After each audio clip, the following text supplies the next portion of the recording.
Okay, so we learned on Wednesday the cardiovascular system is the blood, the heart, and the vessels. Today we're going to talk a lot about blood pressure, blood flow.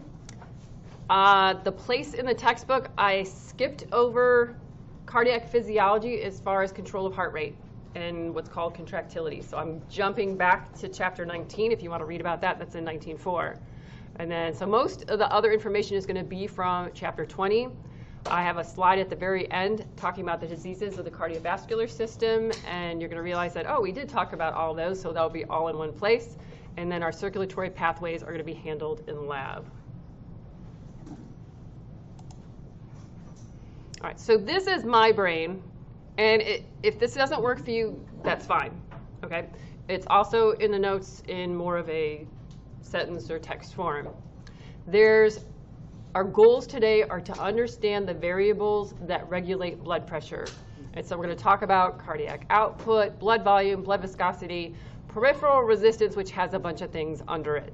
And so this is more in line with your textbook and using the textbook words. Blood pressure is the pressure exerted against the vessel wall, and there is a formula for it. Am I going to make you do math? No, but you have to understand the formula. Okay, we're not going to be working. Maybe we should do problems, math problems. Students love that. But blood pressure, the formula is up here. So blood pressure equals cardiac output times peripheral resistance. And so we're going to, hopefully by the end, all of that makes sense to you, right? And that's where we're headed. So a little review before we begin. Otherwise, it's not going to make a whole lot of sense.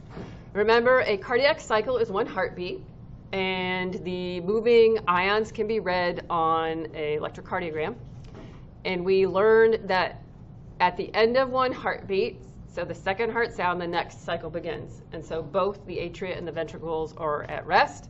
Then we have atrial systole, so the atria contract first and the blood moves downstairs. And then the ventricles are going to squeeze. At this point, the atrioventricular valves are closed, the semilunar valves are closed, so that's why it's called isovolumetric contraction. And then when the heart contracts, then the blood is ejected. That's enough pressure. The pressure has to be greater in the ventricles than it is in the vessels, because blood only moves from a high pressure to a low pressure. So we get ventricular ejection, and then the ventricles relax. And that's when the valves slam shut, those semilunar valves, and that's the second heart sound. So the heart, both sides are pumping the same amount of blood. And we remember the right side is the pulmonary circuit, so goes to the lungs and returns to the left side. The left side is the systemic circuit, so from the left ventricle and then goes to the body. And so we learned the order of vessels. Closest to the heart, remember they're elastic because they're under the most pressure. They are going to provide the pressure when the heart is at rest, so that diastolic pressure, that low number in the blood pressure reading. Then they start to branch, and then they're called muscular arteries. And like I said, usually these are going to have names of organs or names of regions. And so most of the ones that we're learning in lab are going to be muscular arteries. Then when they get smaller and they're heading their way to the capillary beds, they're called arterioles. The capillaries are the functional unit of the cardiovascular system because the point of it all is delivery of oxygen and nutrients and pickup of wastes. Then it's time to return, and so capillary beds, we're going to have a small venule that's going to leave, and then the venules are going to merge and ultimately form small veins. And then the veins are going to merge, and then they form the largest veins, so the superior and inferior vena cava, and they go back to the right side of the heart. So hopefully all that was review for you. We always take blood pressure in an artery because they're closest to the heart, and so there's a difference in the pressure when the heart is in systole, so systolic pressure, and when the heart is in diastole. And so the top number is the systolic pressure, and the bottom number is the diastolic pressure. And for adults, a healthy blood pressure is below 120/80, and that's measured in millimeters of mercury. All right, so that was our little review. So cardiac output is the measurement of how much blood is being pumped by the heart in 1 minute. Okay, and so to determine cardiac output, it is a factor of how many beats per minute, right? So more beats per minute means more blood being ejected per minute. And we know that there's an acceptable range, 60 to 100 beats per minute, and 75 is usually the average resting heart rate for most people. The amount of blood being ejected is called the stroke volume. And the stroke volume, on average, is 70 mils. So each ventricle is pumping out 70 mils per beat. Once again, there's always going to be a range. We're all a little different. It could be 55 to 100 mil range. So if we take the number of beats and multiply it times the volume that's being ejected with each beat, that's how you calculate cardiac output. So if we go 75 beats per minute on average, 70 milliliters, you do the math, it comes out to be 5,250 milliliters of blood being ejected from the heart, both sides, per minute. Usually it's going to be expressed in liters, so 5.25 liters per minute. And if you remember, for adults, our average on amount of blood is 5 liters. So roughly every minute, the heart is going to be ejecting basically our entire blood supply. Okay, and I'm a rounder. Yes, I'm a rounder. So we're going to go through factors that affect heart rate, and then we're going to go through factors that affect stroke volume. Heart rate is going to be under autonomic control, so we're going to talk about that. Certain hormones will also up heart rate, so think norepinephrine. Fitness level, people that are more fit will have a lower resting heart rate than people who are not. And that is because their hearts have been trained and their hearts are more efficient per beat. Also, usually as people get older, their heart rate goes down. As far as stroke volume, remember this is the amount of blood being ejected per beat. Obviously, if someone has a bigger heart, their volume's going to be bigger, okay? Fitness levels, this is where that comes in. So if somebody has a trained heart, their stroke is going to be larger than someone who's a couch potato because their heart muscle is stronger, okay? Typically, males will have a larger stroke volume than females. Typically, contractility will be greater in males. Duration of contraction, we'll talk about that, and we're going to go through preload and afterload. When you have your heart patients, a measurement of the health of their heart is ejection fraction. What percent of the volume that's in the ventricles, once they're done filling, is ejected out with that heartbeat? And an average range, 55 to 70%. So when a normal heartbeat, there's still going to be over 40% of blood left in those ventricles. When ejection fractions go down, that is showing signs of heart damage. Okay, that means the heart's not working. If we get below 40% ejection fraction, then that's heart failure. So high ejection fractions mean a strong heart or high function. And the opposite is true. All right, so stroke volume. So we're talking about the amount of blood being ejected when the ventricles contract. There's 3 factors that control stroke volume. Okay, so we're going to talk through preload, contractility, and afterload.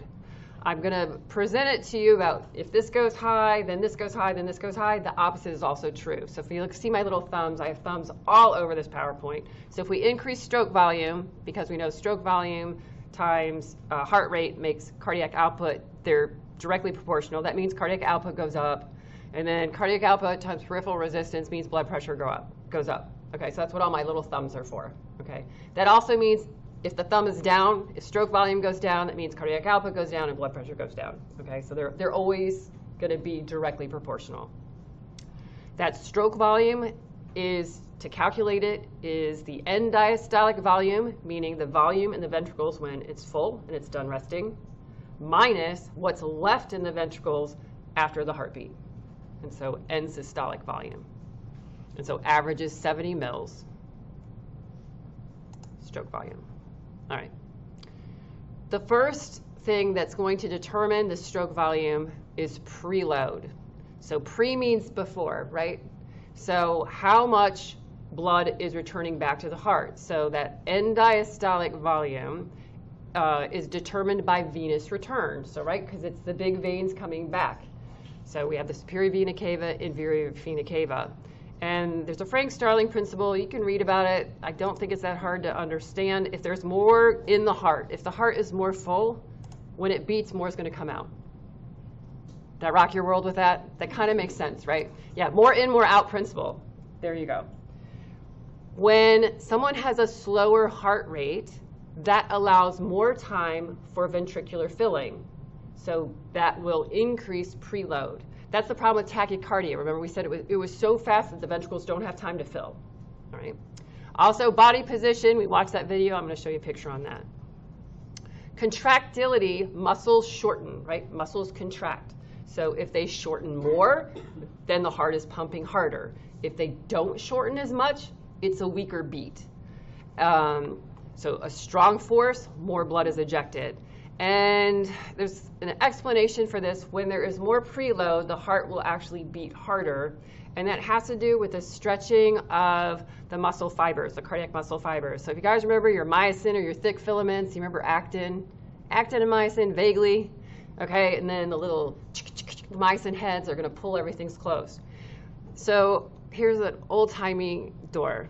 And how it works is when there's a spring on the door. So go back to your grandma's house. I don't know if people still have doors like this, all right? So you swing open the porch door. If you swing it open really wide, what's going to happen when it closes? Can you hear it or not?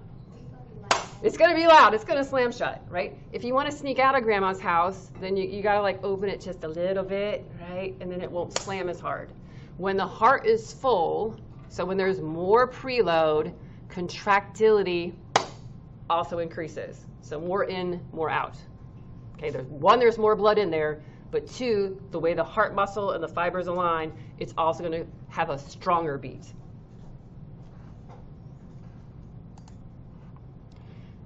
We also know that that preload, that venous return has to do with gravity, right? We're all subject to gravity. And from that video we watched when we had our introduction to the cardiovascular system, if people are standing and they are not moving, remember a couple of the ways that we get our blood back to our heart is through movement, so the skeletal muscle pump, and also through respiration, so through the respiratory pump. We know that veins have valves, which helps us not to end up like with a puddle in our feet, but you get decreased venous return if people are stagnant and standing. That's why a lot of people have low blood pressure when they change positions, and also when they're standing too long. Anyone have to sing in choir, or often like those things, sometimes people, they pass out, right? Because you're standing one place for so long. So just body position and venous return. So standing, decreased venous return. And usually what happens is people faint and then they go flat, and that actually kind of helps. It solves the problem gravity-wise. Yes? So my prior teacher used to tell us to bend our knees a little bit. Right. Just so you're not all tensed up, just to help with venous return. Yep, don't lock your knees. Yep. So, okay. So think about exercise. When we're exercising, does that increase our venous return? Yes. Yes. Thank you. Yeah. So, and it works out perfectly. So if we start to move, we're going to have a greater need for delivery, and so it all works out. So we're going to increase our cardiac output. And so the mechanisms work together quite well. All right, so preload, if that increases, and then contractility, if that increases, that's going to increase stroke volume. So I put those in green, like go, like yes. Increase stroke volume, you're going to increase in blood pressure. Afterload is bad. I put it in red. Afterload are all the things that are wrong with the cardiovascular system. There you go. So think of afterload is a force against the heart working. Because remember, the heart has to generate enough ventricular pressure to force blood up and out of the heart. And so if this pressure is high here, that means this heart has to work harder, and that's going to reduce the life expectancy of the heart. So bad things. So stenotic valves, remember those were our narrowed valves that you could hear as a heart murmur? Atherosclerosis is clogged arteries. That narrows the lumen, that creates greater pressure in the systemic circulation, so that means the heart has to work harder. That increases the afterload. Hypertension, so just having that hypertension in the vessels and the vasculature means the heart has to work harder. Okay, so afterload are all bad things. Okay, and that's going to shorten the life of the heart, but the body still has a demand, so the heart's going to have to work harder to have the blood ejected from the ventricles. And I'm going to connect this to congestive heart failure at the very end. Isn't this a great diagram? It's from your textbook. All right, so we're over on this side. So factors affecting stroke volume. So we said venous return is going to increase preload. More filling time, we're going to get increased preload. We talked about more in means more out. We talked about contractility. I'll connect that to the autonomic nervous system in a moment. Some hormones can also increase contractility. We said afterload is bad. Okay, so these all have an effect on stroke volume. And we know stroke volume and heart rate are the two things that determine cardiac output. So we're going to do this side now. How are you doing so far? Woohoo! All right, let's keep going. All right, so everything in AP2 is controlled by the autonomic nervous system. So a little review. So auto means self. So this is the part of your nervous system you're not aware of. The two branches of the autonomic nervous system innervate the same organs, but they have an opposite effect. One is called the sympathetic nervous system. The other is called the parasympathetic nervous system. Most of the time, life is boring. Okay? Most of the time, parasympathetic nervous system has dominant control. Like I said, they're both branches innervate the same organs, but most of the time, parasympathetic is in control because life is boring. So we get cute little names for it like rest and digest and feed and breathe. So like I said, it's the default system. It is going to conserve energy. It's going to make sure that your blood gets filtered and urine gets made. It's going to make sure that your food gets digested. Okay, just minimal energy required to maintain. Okay, it's all about conservation. As far as the effect on blood pressure and heart rate, it's going to lower heart rate, and therefore it's going to lower blood pressure. The other branch is the sympathetic nervous system, and so fight or flight. And this, yep, there's the picture. So I always tell my students the 3 E's. So exercise, emergency, or excitement. That is when this one will take over and dominate control. Like I said, they're both talking to the same organs at the same time. Okay? And so this system is concerned with saving your life. So it is an energy dump. So we burn a lot of energy, and that's why it can't be in control all the time. It's going to increase heart rate and increase blood pressure. So there's my 2 pictures for you. And imagine Thanksgiving dinner with people you like. Not someone who stresses you out. Someone goes, I don't think Thanksgiving's relaxing. And I was like, well, okay. I like my family, but all right. Okay. So nervous system, big picture, and this is for anything. I'm going to keep it nice and simple. For whatever the body's going to control, we have to monitor it, right? So there's always sensory input that goes into the central nervous system. Okay, that's where the integration center is, so the brain and the spinal cord. Then, if adjustments need to be made, we call that motor output. So in AP1, you got sensory input, and you were usually probably spent most of your time talking about voluntary movement of skeletal muscles. Okay, so now we're going to talk about cardiac muscle and smooth muscle. The goal of the autonomic nervous system is to maintain homeostasis. As far as the cardiovascular system, its job is to provide all tissues, so perfusion, an adequate blood supply, so those tissues can function. And last week I showed you how every organ system depends upon the cardiovascular system. So we need proper heart rate and blood pressure to do this. So first part of autonomic control is sensory input, so input going in. So the type of information that goes in as far as controlling the cardiovascular system, there are baroreceptors. So baro means pressure, so they're going to detect blood pressure. Also, when we start to do work and to move around, that's a cue that we are going to need more blood supply. We are going to need more oxygen. We got to make more ATP. And so the movement is detected by proprioceptors. Maybe you remember that from skeletal muscles. And then also chemoreceptors. So we have chemoreceptors that can detect things that are in the blood, so things like oxygen shortage, carbon dioxide buildup, and then the generation of acid, so we're acid makers. Now, we are somewhat involved in our heart rate. We can get really excited, maybe we're in love or something, or we can be really angry. So our emotions can also hijack the cardiovascular system. You get embarrassed and you can blush, right? Okay. Anticipation of exercise, that's interesting. Yes, once we start moving, yeah, that's going to cue cardiovascular system, cue heart rate, So and increase blood pressure. It's not meaning like an emotion. Like, no, just like when you just get started, like it's already going like, all right, guys, we're working, we gotta ramp up. But yes, you can excite yourself just with your thoughts. We'll just leave that one there. All right. So location of baroreceptors. Yes, you do need to know this. So coming off the heart, so from the left ventricle, because the body is more concerned with systemic pressure and circulation. Right there, so we have the ascending aorta and then the aortic arch. That is where there are baroreceptors. So that would detect the pressure of the blood leaving the left ventricle. Okay, so that's a good place to monitor it. The other place that we're very concerned about blood pressure is going to the brain. And so we learn the pulse points. So you have the common carotids, and today we're going to add in some other carotids. There is a place where the common carotids split. One branch becomes the external carotid, which is going to go to the side of the face and the skull.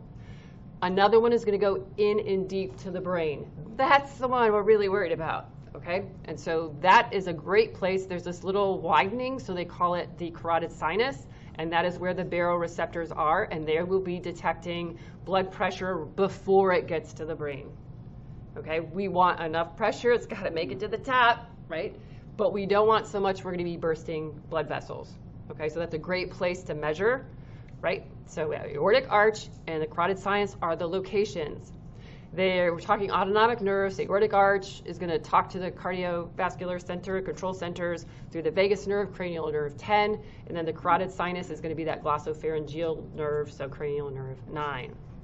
How these baroreceptors work, because if you remember, action potentials aren't louder. Like, I can yell at you and, I can tell you like, oh, this is important, right? And I get really quiet. They can't do that. So they more frequency. So when these walls stretch and blood pressure goes high, they just send a lot of messages, okay? When blood pressure is low, then the frequency of action potentials is lower. So, and that's how the body knows. Is blood pressure high or is blood pressure low? So that information goes to the central nervous system. The control centers, okay, there's two branches. So remember, cardiovascular system is the heart and the vessels. So there's cardiac control centers, and then there's vasomotor centers. Cardiac control centers control the heart. Vasomotor centers are going to control the blood vessels, so the sphincters, and then also the blood vessel diameter. The cardiac control center, they have a cardio-inhibitory reflex center, which if it's inhibiting the heart, it's going to lower heart rate, and cardio-acceleratory center, which is going to increase heart rate.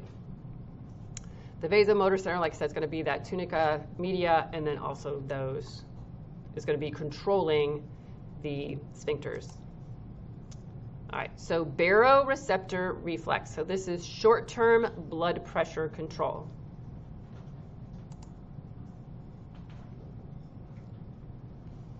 Increased blood pressure stretches the carotid arteries and aorta, causing the baroreceptors to increase their basal rate of action potential generation.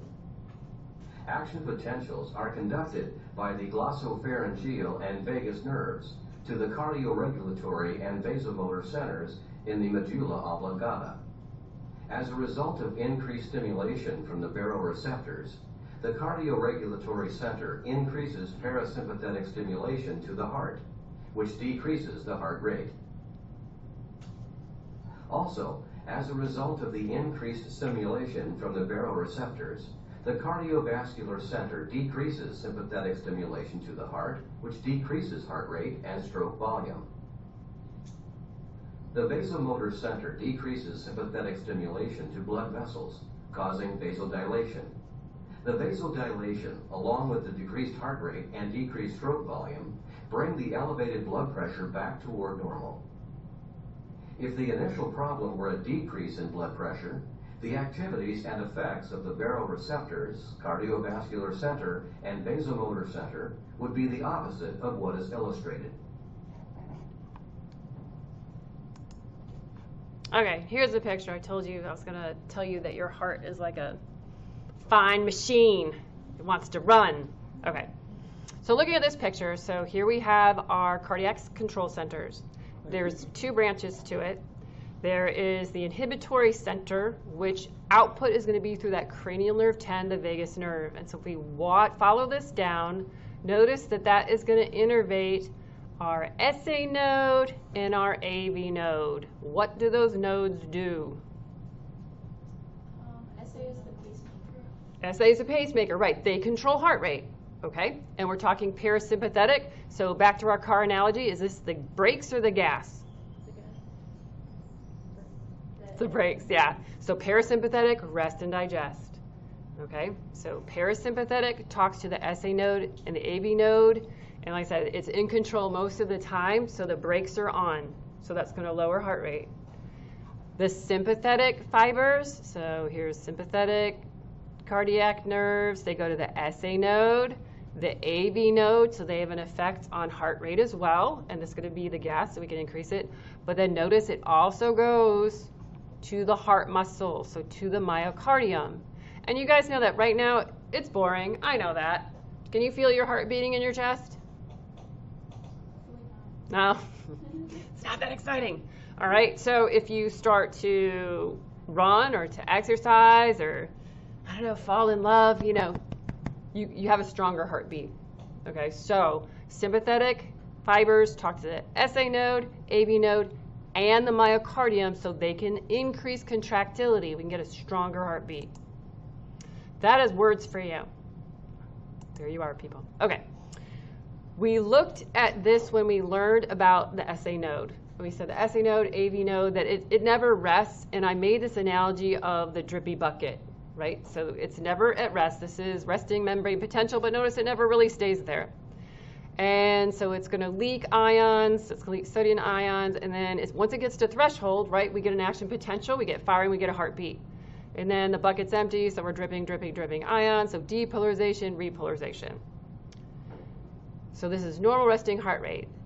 If there's increased parasympathetic stimulation, so remember that's rest and digest, notice that the resting membrane potential is pulled down here.